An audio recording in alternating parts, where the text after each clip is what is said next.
Hi artists, we're going to be creating our April Showers Bring May Flowers pictures today, and we're going to start off with paper and a pencil. Now what we're going to have to do first is we're going to have to create an umbrella.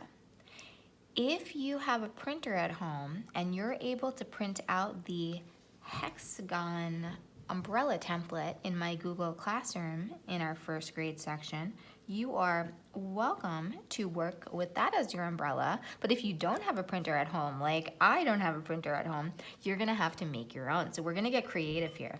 What we're gonna do is we're gonna use a tracer, and I recommend using a bowl. Bowls are a pretty good size for your umbrella. They'll take up a lot of space on your paper, but really not too much. You don't want to take up the whole piece of paper. So try to find something in your house that's a circular shape. I do recommend using a bowl. Okay, so this is going to represent my umbrella. This picture is going to be a kind of a strange angle. The picture is going to be a person in the middle of opening up an umbrella right before they put it over their head. So feel free to make the circle look a little bit more like an umbrella.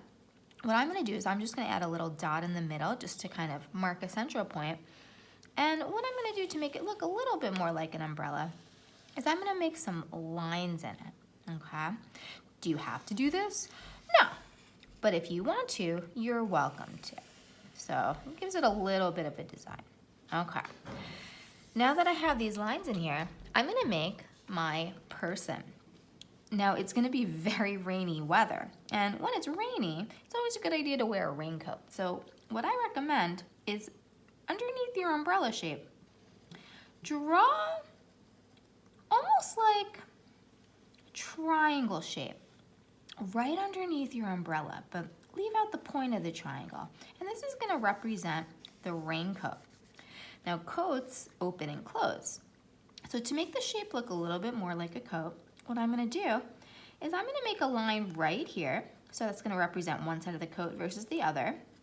And then you can make some kind of closure. Some coats have buttons.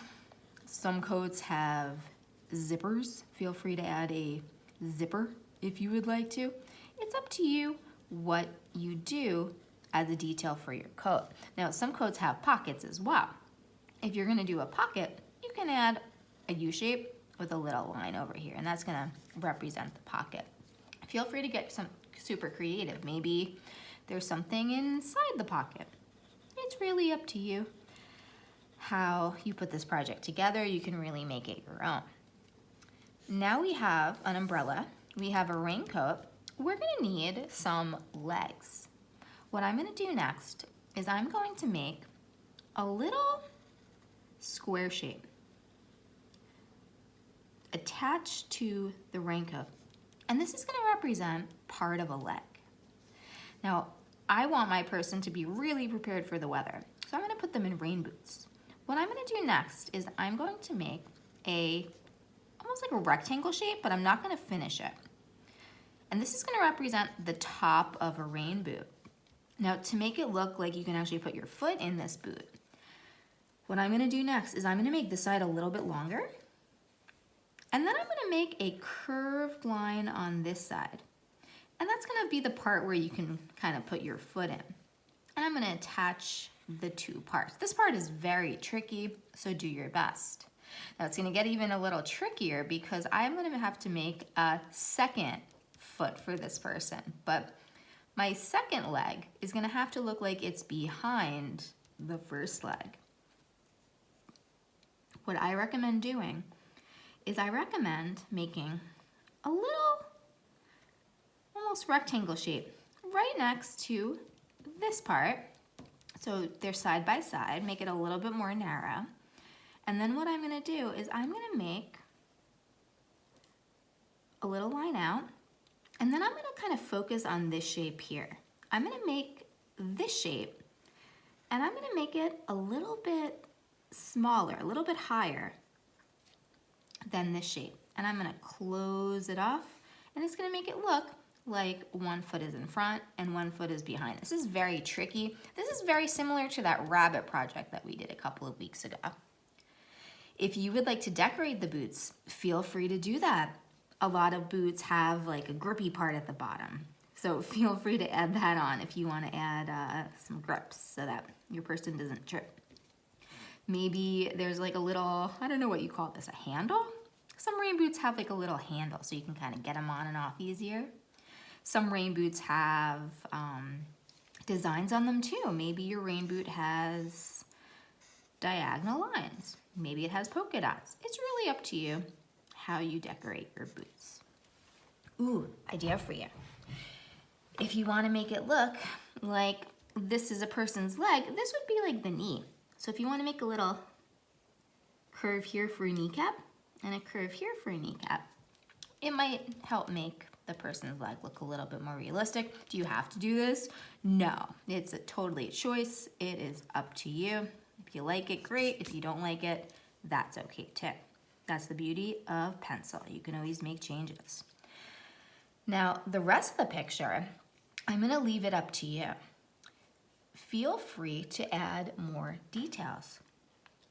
In fact, you definitely should add some more details so that your picture doesn't look like it's kind of like a circle or hexagon and a person kind of floating in space. You have to ground your person. To ground your person, you have to create a line on each side, but should I make the line go over the rain boot? No, this is where my overlapping comes in again. I'm gonna make it look like the line is behind. That's called the horizon line. That's the line that separates the sky and the ground. You can be super creative. Maybe your person is walking around and there's puddles on the ground. Maybe there's grass. I like to make these little lines when I draw grass. Maybe you want to think about that April showers bring me flowers poem and you want to create some flowers. Maybe your person is out walking their dog, and dogs aren't my best thing, you guys, so bear with me, but maybe your person is walking a dog in the rain and the dog has little boots on too. You guys can be as creative as you want to be. All right, there's my adorable little doggy. Ooh, maybe you can see a little bit of the person's elbow. I'm gonna make a little, almost like a triangle shape there to kind of represent the person's elbow. Maybe there's rain in the background. That would be very appropriate for a rainy day. It is up to you what your details are. Maybe there's clouds. I'm getting a little carried away with ideas right now. It's very easy to get carried away with all sorts of ideas, but I can't wait to see what you guys come up with. Now, when you're done in pencil, I definitely recommend using a crayon or a marker. I like to use a black just to outline the lines, go over them, make them stand out really, really well so that when you color, it'll be very easy to see your drawing. Now, speaking of color, when you do get up to color, you can use whatever art supplies you have available. Maybe you have crayons available. Maybe you have colored pencils available. Maybe you have markers available. It's really up to you. Have fun.